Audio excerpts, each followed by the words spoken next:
السلام عليكم ورحمة الله وبركاته.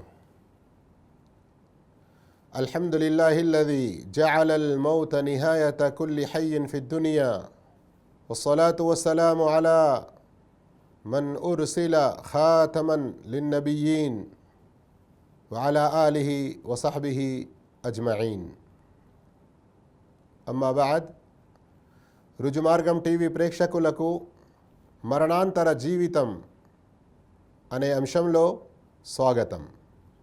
దీని యొక్క ఆరంభం మనం మరణం నుండి మరియు ఎవరికి ఎలా మరణం వస్తుంది, మరణం తర్వాత ఏమి జరుగుతుంది, ఈ విషయాలు ఇన్షా అల్లా మనం తెలుసుకుంటూ ఉందాము. అయితే మహాశివులారా, ఇహలోకంలో ఎవరు ఎలా జీవించినా, కష్టాల్లో ఉన్నా సుఖాల్లో ఉన్నా, ఆనందంలో జీవితం గడిచినా లేదా బాధాకరంగా గడిచినా, వృద్ధులైనా పిల్లలైనా బీదవారైనా శ్రీమంతులైనా ప్రతి ఒక్కరికి చావు ఒడిలోకి తప్పనిసరిగా వెళ్ళవలసి ఉంది. మానవులు వారి వారి విభిన్న విశ్వాసాలు, వారి యొక్క విభిన్న మతాలు, వారు జీవించే విధానాలు ఎన్నో రకాలుగా ఉన్నప్పటికీ ప్రతి విషయంలో వారు విభేదించుకునే అటువంటి పరిస్థితి ఉన్నప్పటికీ విభేదించలేని ఏదైనా విషయం ఉంది అంటే, అందరూ ఏకంగా నమ్మే విషయం ఏదైనా ఉంది అంటే అది చావు మాత్రమే. మనందరము మరణించవలసిన వాళ్ళం. మరణం దాని నుండి తప్పించుకుపోవడానికి ఎవరికీ సాధ్యపడదు. మరణానికి సంబంధించిన కొన్ని ముఖ్య విషయాల్ని ముందు మనం తెలుసుకుందాము. ఇందులో తొలి విషయం ఏంటంటే, ప్రతి జీవి చావు రుచి తప్పక చూడవలసి ఉంది. అల్లాహు తఆలా ఖురాన్లో చాలా స్పష్టంగా ఈ విషయం తెలియపరిచాడు.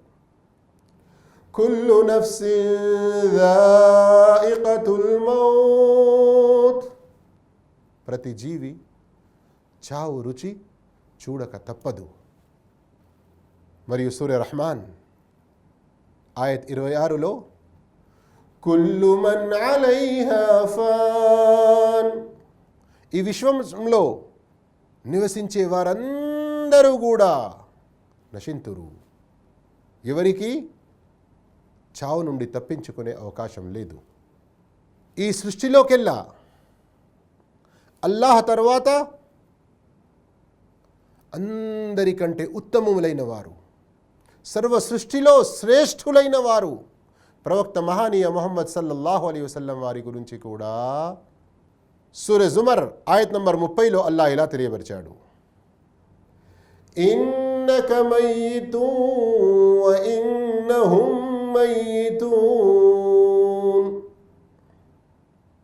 ప్రవక్త నీవు కూడా ఒకరోజు చనిపోయేవారివి, చనిపోక తప్పదు, మరియు వారందరూ కూడా తప్పక చావవలసి ఉన్నది. సూర అంబియా ఆయత్ నంబర్ 34లో అల్లాహు తఆలా మరీ స్పష్టంగా ఈ విషయం తెలియపరిచాడు. వమా జఅల్నా లిబషరిన్ మిన్ क़ब्लिकल ఖుల్ద్, నీకంటే పూర్వం ఏ మానవునికి కూడా శాశ్వత జీవితం అన్నది మేము ప్రసాదించనే లేదు. ఇక ఎవరికీ ఇలాంటి అవకాశం దొరకనప్పుడు చావు తప్పనిసరిగా దాని రుచి మనం చూడవలసినప్పుడు దాని గురించి మనం సంసిద్ధత అనేది కూడా ఏర్పాటు చేసుకోవాలి. దీపం ఉన్నప్పుడే ఇల్లు చక్కబరుచుకోవాలి అని ఎలాగైతే అంటారో, అలాగే ఈ శరీరంలో ప్రాణం ఉన్నంత వరకే, మనం జీవులుగా ఉన్నంత వరకే మనకు పరలోకంలో కావలసిన సామాగ్రినంతా మనం ఇక్కడే సరిపెట్టుకోవాలి, ఇక్కడే సిద్ధం చేసుకోవాలి. ఇదే విషయాన్ని ప్రవక్త మహానీయ ముహమ్మద్ సల్లల్లాహు అలైహి వసల్లం ఈ విధంగా తెలియపరిచారు. ఇగ్తనిమ్ ఖమ్సన్ కబ్ల ఖమ్సిన్. 5 విషయాల్ని మరో 5 విషయాలు సంభవించకముందే, రాకముందే అదృష్టంగా భావించుకో. వీటిని సద్వినియోగించుకో. ఈ 5 విషయాలు రాకముందే. హయాతక కబ్ల మౌతిక్. చావు రాకముందు బ్రతికి ఉన్న ఈ రోజుల్ని అదృష్టంగా భావించు. సత్కార్యాలు చేసుకునే విశ్వాస మార్గాన్ని అవలంబించే ప్రయత్నం చెయ్యు. సిహతక కబ్ల సకమిక్. ఆరోగ్యాన్ని అనారోగ్యానికి ముందు అదృష్టంగా భావించు. ఫరాగక కబ్ల షుగ్లిక్. తీరికను పనులు మోపయ్యేకి ముందు అదృష్టంగా భావించు. షబాబక కబ్ల హరమిక్. యౌవనాన్ని వృద్ధాప్యానికి ముందు అదృష్టంగా భావించు. వగినాక కబ్ల ఫక్రిక్. శ్రీమంతునిగా ఉన్నావు, డబ్బు ధనం చేతిలో ఉంది, దీన్ని అదృష్టంగా భావించు. పేదరికానికి గురి అయ్యేకి ముందు. 5 విషయాలని మీరు గమనించండి. మరో 5 విషయాల కంటే ముందు వీటిని మనం అదృష్టంగా భావించి వీటిని సద్వినియోగించుకోకుంటే ఎంత నష్టంలో మనం పడిపోతాము. గమనార్హమైన విషయం ఒకటేమిటంటే, మనిషి చనిపోయిన తర్వాత తన వెంట ఏ డబ్బు ధనము రాదు, ఏ ఆస్తి, ఏ బిల్డింగులు, ఏ ప్రాపర్టీ అతని వెంట రాదు. అతను తన వెంట కేవలం తాను చేసిన సత్కార్యాలు మరి దుష్కార్యాలు వాటినే తన వెంట తీసుకుని వెళ్తాడు. ఇహలోకంలో విశ్వాస మార్గాన్ని అవలంబించి సత్కార్యాలు చేసి ఉంటే చనిపోయిన తర్వాత ఏ జీవితం అయితే ఉందో అందులో సుఖ శాంతులు పొందుతాము. ఒకవేళ విశ్వాస మార్గాన్ని అవలంబించకుంటే మరణాంతర జీవితంలో కష్టాలను, దుఃఖాలను, శిక్షలను మనం భరించలేము. చావు విషయంలో తెలుసుకోవలసిన మరో ముఖ్యమైన విషయం ఏమిటంటే, చావు చాలా గుప్తమైన విషయం. ఎవరికీ చెప్పి రాదు. వచ్చేకి ముందు మెసేజ్ SMS చేసి కానీ, కాలింగ్ బెల్ ఇచ్చి కానీ, మనకేదైనా ఇన్ఫర్మేషన్ చేసి కానీ రాదు. అకస్మాత్తుగా చావు వచ్చేస్తుంది. ఈ విషయం మనం మన కళ్ళారా చూస్తున్నాము మన వారిని, కానీ అయినా మనం గుణపాఠం నేర్చుకోవటం లేదు. ఎవరికి, ఎక్కడ, ఏ సమయంలో చావు వచ్చునో అది కేవలం అల్లాహ్ తప్ప మరెవ్వరికీ తెలియదు. వలా తద్రీ నఫ్సున్ బిఅయ్యి అర్దిన్ తమూత్. ఏ మానవుడు ఏ ప్రదేశంలో చనిపోతాడో ఎవరికీ తెలియదు. చావు విషయంలో మరొకటి మనం తెలుసుకోవాల్సిన విషయం ఏమిటంటే, అది వచ్చినప్పుడు క్షణం పాటు, సెకండ్, మైక్రో సెకండ్ కూడా మనం ఆలస్యం చేయలేము. కొంచెం ముందు కావాలన్నా మనం పొందలేము. ఆలస్యం కావాలన్నా అది ఆలస్యం కావడానికి ఎలాంటి అవకాశం లేదు. వలికుల్లి ఉమ్మతిన్ అజల్ ఫఇదా జాఅ అజలుహుం లా యస్తఅఖిరూన సాఅతం వలా యస్తఖ్దిమూన్. ప్రతి జాతికి ఓ గడువు అంటూ ఉన్నది. వారి గడువు వచ్చిందంటే, వారి ఆ సమయం వచ్చిందంటే క్షణం పాటు ముందు కానీ వెనక కానీ అవడానికి ఏమాత్రం అవకాశం లేదు. ఇప్పటి వరకు చావు గురించి విన్న విషయాలు వీటి ద్వారా మనకు ఎంతో బోధ కలగాలి. చావు రాకముందే మనం దానికి సిద్ధమై ఉండాలి. కానీ చావుకు సంబంధించిన ఇప్పుడు నేను చెప్పబోయే విషయాన్ని కేవలం ఈ చెవులతోనే కాకుండా మనస్సుతో వినండి. హృదయాంతర చెవులతో విని వాటిని మదిలో నాటుకోండి. దానికి సిద్ధమయ్యే ప్రయత్నం చేయండి. అదేమిటంటే, చావు ఎవరికి ఎలా వస్తుంది? విశ్వాసుడు, పుణ్యాత్ముడు, ఏకైక సృష్టికర్త అయిన అల్లాహ్ను నమ్మి ఆయన భయంతో తన జీవితం ఆయన విధేయతలో గడిపిన వారికి చావు ఎలా వస్తుంది? ప్రవక్త మహానీయ ముహమ్మద్ సల్లల్లాహు అలైహి వసల్లం ఒక సందర్భంలో ఒక శ్మశాన వాటికలో, కబ్రిస్తాన్లో ఒక అనుచరుణ్ణి ఖననం చేయడానికి వెళ్ళిన సందర్భంలో ఈ విషయాలు చాలా వివరంగా తెలిపారు. ముస్నద్ అహ్మద్లో ఇంకా వేరే హదీస్ గ్రంథాల్లో ఈ వివరాలు వచ్చి ఉన్నాయి. చాలా శ్రద్ధగా విని వాటిని అర్థం చేసుకునే ప్రయత్నం చేస్తాము. ఎప్పుడైతే ఒక విశ్వాసికి ఈ లోకాన్ని వదిలేసి పరలోక ప్రయాణానికి సిద్ధమయ్యే సమయం వస్తుందో అప్పుడు ఆకాశం నుండి కొందరు దైవదూతలు దిగి వస్తారు. వారి యొక్క ముఖాలు బీదుల్ వుజూహ్ కఅన్న వుజూహహుము షమ్స్, వారి యొక్క ముఖాలు ఎలా మెరుస్తాయంటే సూర్యునిలాగా. మరియు వారి వెంట స్వర్గం నుండి వారు కఫన్ తీసుకొని వస్తారు. స్వర్గం నుండి సువాసన తీసుకొని వస్తారు. అల్లాహు అక్బర్. ఆ దైవదూతల సంఖ్య కూడా ఆ మనిషి యొక్క దృష్టి ఎంతవరకు పడుతుందో అంతవరకు స్వర్గం నుండి కఫన్ యొక్క దుస్తులు, స్వర్గం నుండి తీసుకొచ్చిన సువాసనలతో ఆ దైవదూతలు కనబడుతూ ఉంటారు. వారందరూ ఈ విశ్వాసికి పరలోక ప్రయాణానికి స్వాగతం పలుకుతూ ఉంటారు. అంతలోనే మలకుల్ మౌత్, ప్రాణం తీయు దూత, ప్రాణం తీసే దూత అతను కూడా హాజరవుతాడు. అతని తలాపున తల వద్ద కూర్చుంటాడు. ఆ ప్రాణం తీయు దూత ఎంతో ప్రేమగా మృదువుగా అంటాడు, అయ్యతుహన్ నఫ్సు తయ్యిబ ఉఖ్రుజీ ఇలా మగ్ఫిరతి మినల్లాహి వరిద్వాన్. చాలా పవిత్రమైన, పరిశుద్ధమైన ఓ ఆత్మ,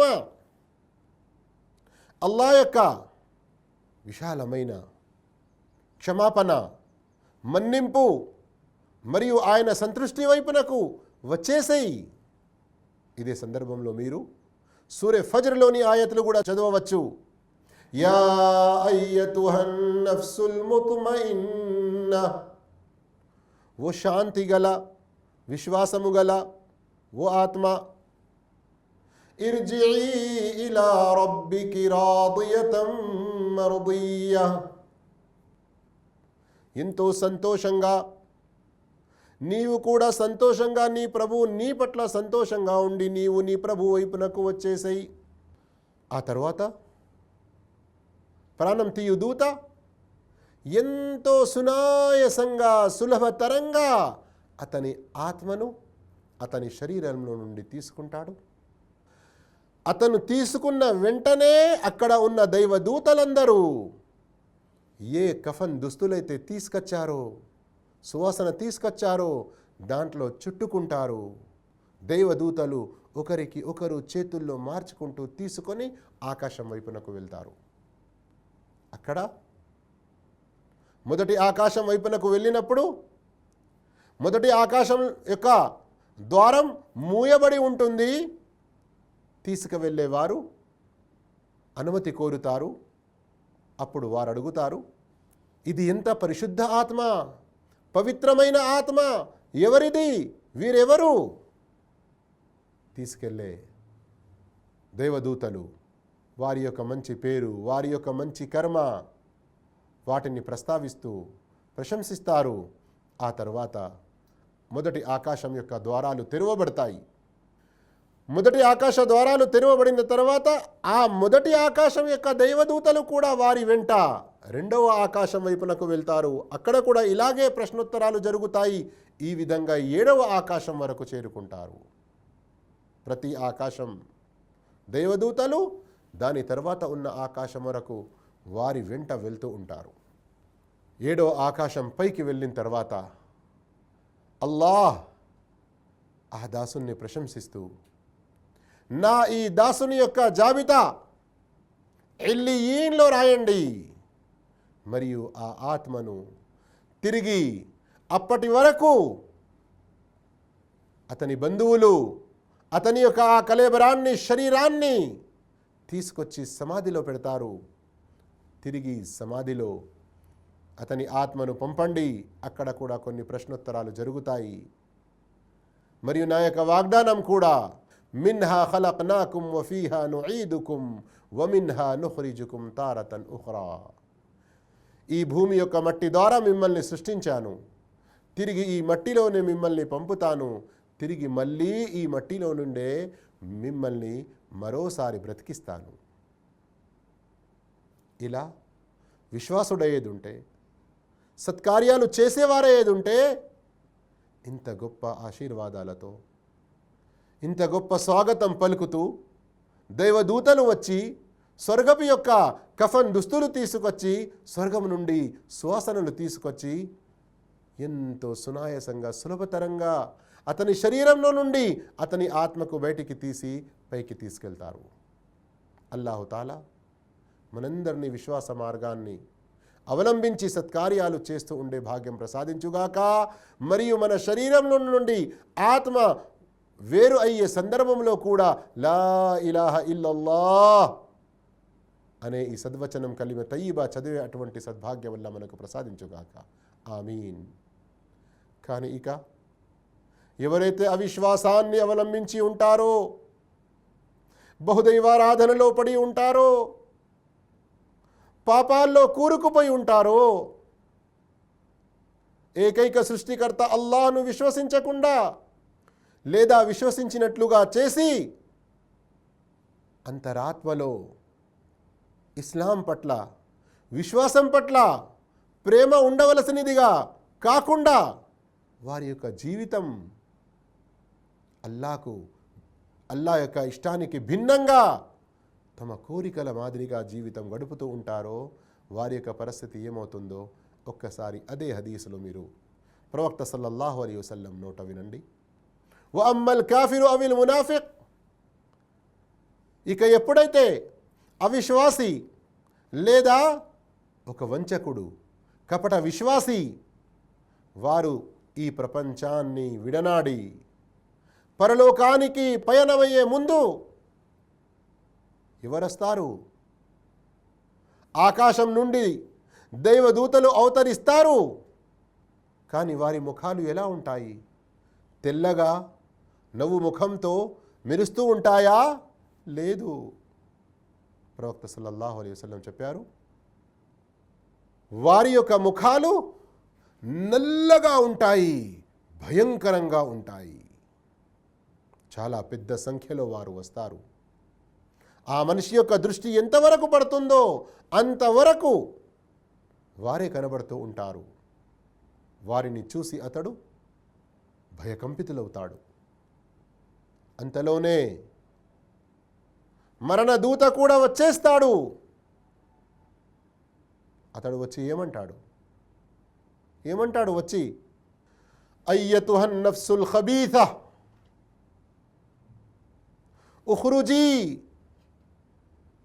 ఉఖ్రుజీ ఇలా సఖతిం మినల్లాహి వగదబ్. ఓ దుష్ట ఆత్మ,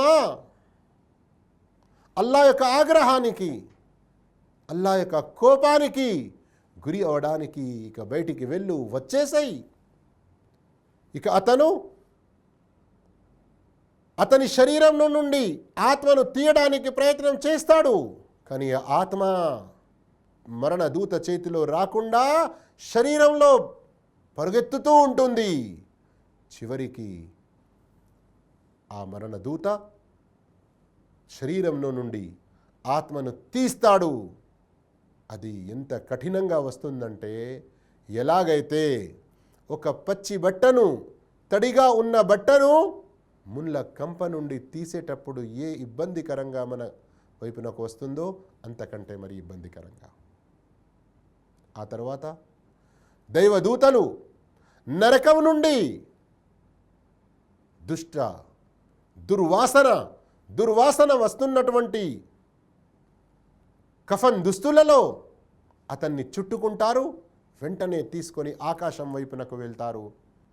అక్కడ ఆకాశం యొక్క దూతలు, ఈ దుష్ట ఆత్మ ఎవరిది? అప్పుడు ఈ తీసుకెళ్లే దూతలు, దైవదూతలు అంటారు, ఇతను ఫలానా చెడ్డ మనిషి, ఇతని యొక్క దుష్కార్యాలు ఈ విధంగా ఉండినవి. అయితే ఆ తర్వాత ఆకాశపు ద్వారాలు తెరవబడవు. అక్కడి నుండి ఆ ఆత్మను పారేయడం జరుగుతుంది, విసిరివేయడం జరుగుతుంది. అప్పుడు ప్రవక్త మహానీయ ముహమ్మద్ సల్లల్లాహు అలైహి వసల్లం సూరా హజ్లోని ఈ ఆయతను పఠించారు. వమన్ యుష్రిక్ బిల్లాహ్, ఎవరైతే అల్లాహ్తో పాటు ఇతరులను సాటి కలుపుతారో, భాగస్వాములుగా చేస్తారో, ఫకఅన్నమా ఖర్ర మినస్ సమాఇ ఫతఖ్తఫుహు అత్తైర్ ఔ తహ్వీ బిహి ర్రీహు ఫీ మకానిన్ సహీక్. అతని పోలిక ఎలాంటిదంటే, ఆకాశం నుండి పడిపోయాడు, ఇక పక్షులు అతన్ని లాక్కున్నాయి, లేదా గాలులు అతన్ని దూర ప్రాంతాన పడవేశాయి. ఇక ఆ ఆత్మ మళ్ళీ తిరిగి అతని ఆ శరీరంలోకి వస్తుంది. మళ్ళీ తర్వాత ప్రశ్నోత్తరాలు జరుగుతాయి. వాటి యొక్క వివరాలు మనం ఇన్షా అల్లాహ్ సమాధిలో ఎవరికి ఏమి జరుగుతుంది అన్న సందర్భంలో విందాము. కానీ ఇక్కడ గమనించవలసిన విషయం ఏమిటంటే, ఖురాన్లో కూడా అల్లాహు తాలా అవిశ్వాసుల ప్రాణం తీయబడే సందర్భంలో వారికి ఎలాంటి కష్టం, ఎలాంటి బాధ కలుగుతుందో స్వయంగా అల్లాహ్ దానిని స్పష్టంగా తెలియపరిచాడు. ఒక్కసారి ఈ ఆయతను వినండి. వలౌ తరా ఇదిల్ ਜ਼ਾలిమూన ఫీ గమరాతిల్ మౌత్ వల్ మలాయికతు బాసితూ ఐదీహిం అఖ్రిజూ అన్ఫుసకుమ్ اليوم تجزون عذاب الهون بما كنتم تقولون على